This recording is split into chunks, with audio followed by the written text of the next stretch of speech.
हम हैं अम्बेडकर नगर जिले के आलापुर सुरक्षित विधानसभा क्षेत्र में। आज हम आपको ऐसी शख्सियत से रूबरू कराएंगे जो जब यहाँ बीएसपी की शुरुआत हुई तब से आपने संघर्ष किया है। अम्बेडकर नगर जिला बीएसपी का गढ़ माना जाता है, जिसके बनाने की घोषणा बीएसपी सुप्रीमो तत्कालीन मुख्यमंत्री मायावती जी ने 25 सितंबर को किया था, 30 सितंबर 1995 को किया था। तब से यह जिला चल रहा है। बीच में समाजवादी पार्टी ने जिला खत्म भी कर दिया था, पुनः जो है जिला बनाने की घोषणा हुई, आंदोलन चला था, लंबा आंदोलन चला था। आज हमारे साथ हैं बीएसपी के पूर्व सांसद घनश्याम चंद खरवार जी। आपसे बात करेंगे, कई मंडलों में आप बीएसपी का काम भी देख रहे हैं। सर, आपका हमारे चैनल बहुत बहुत स्वागत है। धन्यवाद। बीएसपी इस समय यूपी में तीसरे नंबर की पार्टी है और फिर आप 22 में सरकार बनाने की बात कर रहे हैं।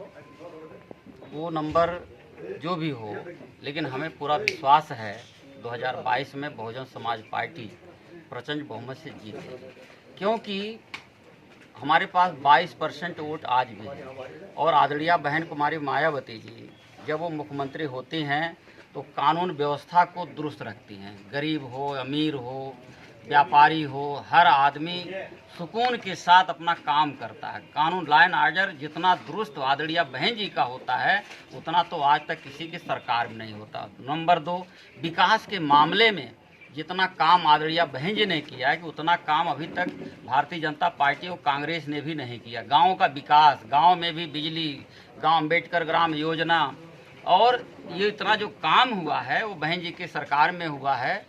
और बसपा की सरकार के उस विकास के नाते से पब्लिक में अगर आप छेड़ दीजिए, पब्लिक से बात करने लगिए कि आपको कौन सी सरकार बढ़िया थी, कि सपा की सरकार अच्छी थी, कि भाजपा की सरकार अच्छी है, कि बसपा की सरकार अच्छी थी, तो सीधे कह देगा तुलना में तो सबसे बेहतर मुख्यमंत्री अगर कोई हुआ है तो आदरणीय बहन कुमारी मायावती जी हुई। इसलिए हमें पूरा विश्वास है कि आदरणीय बहन जी के नाम पर हम उत्तर प्रदेश की जंग फतेह करेंगे और अपनी सरकार बनाएंगे। सर, 2012, 2014, 2017, 2019 ये चुनाव देखा जाए तो धीरे धीरे जो है वोट का परसेंटेज भी गिरता जा रहा है आपका।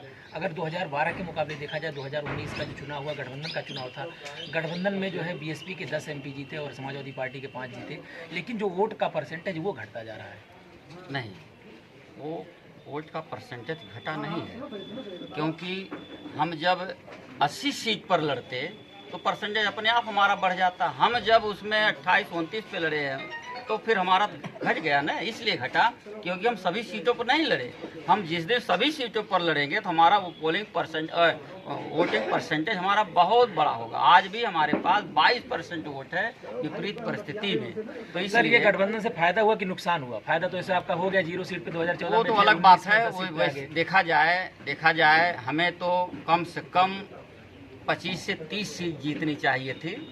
हमारा वोट तो हमको मिला, ठीक है, हमारा वोट सपा को भी ट्रांसफ़र हुआ, किंतु समाजवादी पार्टी का बेस वोट, समाजवादी पार्टी का वोटर वो कहीं ना कहीं हिंदुत्व में बह करके भारतीय जनता पार्टी को सपोर्ट किया और बहुजन समाज पार्टी को वोट नहीं दिया। 2022 से पहले जो पंचायत चुनाव होना है, बीजेपी गाँव तैयारी कर रही है, आप लोगों की क्या तैयारी है? मीडिया के माध्यम से बीजेपी की तैयारी के बारे में सबको पता है, और दिल्ली के चारों तरफ कील कांटे जो लगाए हैं वही कील कांटा उनको घुसाने का काम करेगी पब्लिक। इतना परेशान किसान है, पहली बार इस देश में पहली बार किसानों, अरे भाई महात्मा गांधी भी आंदोलन करते थे, अनशन करते थे, फिर उनको जूस पिलाया जाता। तमाम लोगों ने अनशन किया, प्रदर्शन किया। जो विपक्ष में होता है वो धरना देता है, अनशन करता है, अपनी बात रखता है। लेकिन ये सरकार प्रजातंत्र का गला घोटने वाली सरकार है, निरंकुश सरकार है। और इन लोगों ने जो काम दिल्ली के अंदर किया है, किसान लगभग 3 महीना से ज़्यादा हो गया, जब हम 2-2 रजाई, हीटर गीजर चला करके हम लोग रहते थे, तब वो किसान हमारा सड़कों पर था। जो जिस देश का अन्नदाता इतना दुखी हो जाएगा तो आप समझ लीजिए, नीचे अन्नदाता है, ऊपर दाता है।